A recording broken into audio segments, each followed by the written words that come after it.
Assalamualaikum warahmatullahi wabarakatuh. Apa kabar teman-teman semuanya? Semoga semuanya sehat ya. Sehat walafiat, tak kurang suatu apa, dan semua urusan lancar. Oke, ketemu lagi dengan channel kita Kemalaya Pas Pensiunan Rempong.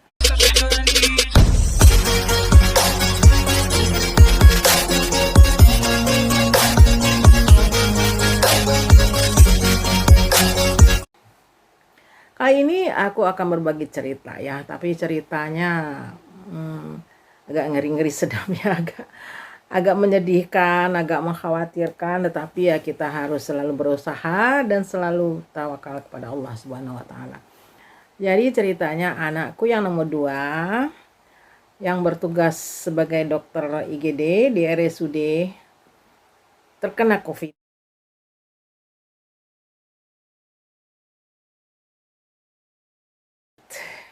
Positif COVID-19 dan dia lagi hamil masuk 4 bulan. Dia juga punya balita, Sarah. Teman-teman tuh udah tahu kan ya, Sarah cucu yang paling lincah, lucu, kadang-kadang agak centil ya. Dan kita kaget ya, tapi anakku gejalanya sih nggak terlalu keluhannya nggak terlalu berat. Tapi ada rasa pegel-pegel, kemudian pilek dan sedikit batuk. Memang mereka di IGD, dokter IGD atau petugas kesehatan itu mereka rutin dilakukan swab ya. Aku nggak tahu juga sekali 2 minggu atau berapa ya. Jadi mereka rutin diperiksa takut ketularan. Dan seperti kita tahu akhir-akhir ini memang kasus COVID banyak sekali ya. Jakarta ada merah dan kita termasuk Tangerang Selatan juga banyak, di komplek aku juga banyak yang kena ya.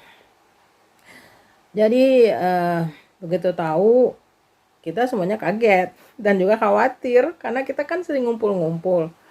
Dan yang aku paling sedih ya, dia positif. Dia waktu itu dia jaga pagi tapi pulangnya udah sore karena dapat hasil swabnya itu PCR-nya positif. Dia bingung mau pulang, harus isolasi mandiri kan, tapi mau isolasi di mana gitu ya. Anaknya gimana, anaknya masih balita, suaminya gimana, mereka anak dan suaminya sehat-sehat aja. Dan juga mengkhawatirkan kita semua. Memang kita 2 rumah ya, tapi satu komplek. Alhamdulillah di rumah kami ada kos-kosan dan di atas kebetulan ada yang kosong. Itu yang kosong yang ada AC-nya dan ada kamar mandi di dalam. Jadi dia diisolasi di situ. Padahal anaknya di kamar lain, memang pintu masuknya beda ya, pintu masuknya beda. Anaknya nggak tahu gimana ibunya. Kalau tahu kan susah. Sarah kan susah banget kalau dikasih tahu nggak boleh ketemu ibu kan.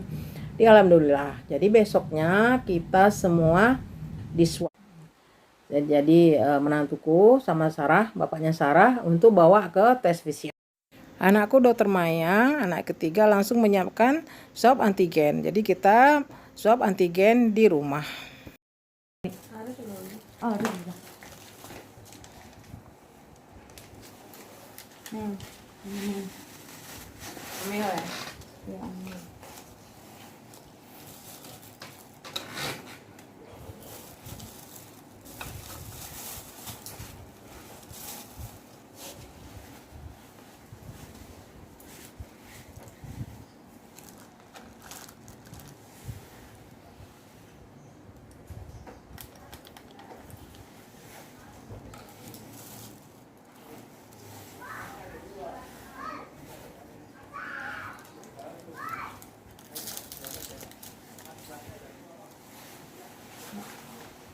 Ada yang ambil terus napasnya dari mulut ya, masukin napas dari mulut, paha. Jadi kita semua di swab, alhamdulillah hasilnya negatif ya. Tapi katanya kita harus tetap jaga-jaga. Kalau ada gejala apa-apa langsung harus diperiksa ulang karena mungkin aja dalam masa inkubasi. Jadi aku lagi import-importan juga nih. Kita sih alhamdulillah sehat-sehat semua ya. Bagaimanapun yang namanya virus ada masa inkubasinya, tapi kita cuma berharap, doain ya teman-teman, semoga kita semuanya sehat ya. Jadi Uli ceritanya tadi udah masuk kamar isolasi mandiri di rumah.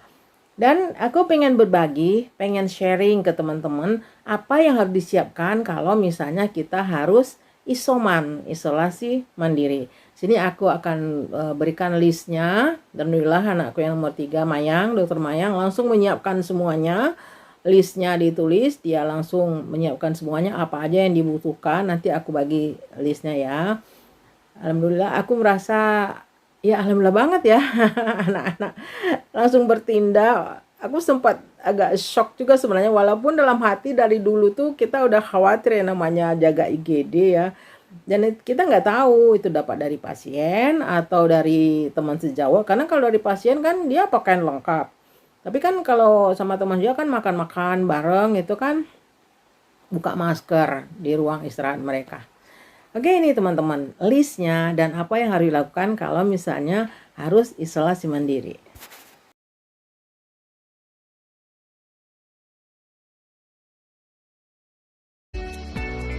Halo, saya Dr. Astri Indah Prameswari, spesialis paru dari Rumah Sakit Premier Bintaro. Kali ini saya akan berbagi informasi mengenai apa yang bisa dilakukan saat menjalani isolasi mandiri di rumah saat terkonfirmasi positif COVID-19. Yang pertama, sediakan oximeter di rumah Anda. Oximeter berfungsi untuk mengukur saturasi oksigen di dalam tubuh. Sehingga Anda harus waspada bila saturasi oksigen di dalam tubuh Anda berada di bawah 95, terutama bagi Anda yang tidak memiliki riwayat sakit paru. Kedua, gunakan cairan pembilas hidung yang berfungsi untuk membantu membersihkan dan melancarkan saluran pernafasan. Lakukan pembilasan sebanyak 3 kali sehari. Yang ketiga, lakukan berkumur dengan menggunakan obat kumur antiseptik sebanyak 3 kali sehari. Ini berguna untuk membersihkan virus yang ada di rongga mulut dan tenggorokan Anda. Yang keempat, lakukan latihan pernafasan secara berkala, dapat menggunakan alat bantu seperti sedotan dan gelas berisi air yang diberi cairan antiseptik. Caranya, tarik nafas, lalu buang nafas melalui sedotan secara perlahan sampai udara di dalam paru kita terasa habis. Dengan membuang nafas panjang, itu akan membantu untuk mengeluarkan udara kotor dari paru Anda. Kelima, kondisikan tidur Anda dalam posisi tengkurap sesering mungkin dengan menggunakan bantal yang menopang bagian dada dan wajah Anda. Mengapa hal itu penting? Karena dalam keadaan tengkurap, pertukaran oksigen dalam paru menjadi lebih lancar. Yang terakhir, tetap konsumsi obat dan vitamin seperti vitamin C, vitamin D3, dan zinc sesuai anjuran dokter. Dan bila kondisi Anda semakin memberat, segera periksakan diri Anda ke rumah sakit atau melalui layanan telekonsultasi. Yang harus Anda ingat, walau Anda telah sembuh dari COVID-19, Anda tetap bisa terinfeksi kembali. Patuhi protokol kesehatan dan jalani pola hidup sehat.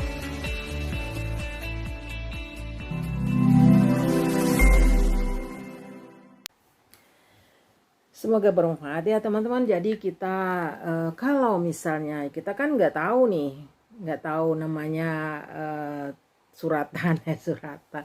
Apalagi situasi sekarang ya benar-benar udah zona merah di Jakarta dan sekitarnya, kasusnya benar-benar banyak.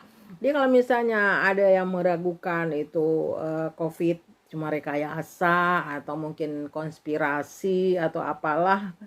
Jadi semoga menyadari bahwa COVID itu memang ada ya, memang ada. Dan anakku sendiri yang mengalami ya sebagai nakes di IGD, memang pasiennya tiap hari banyak sekali.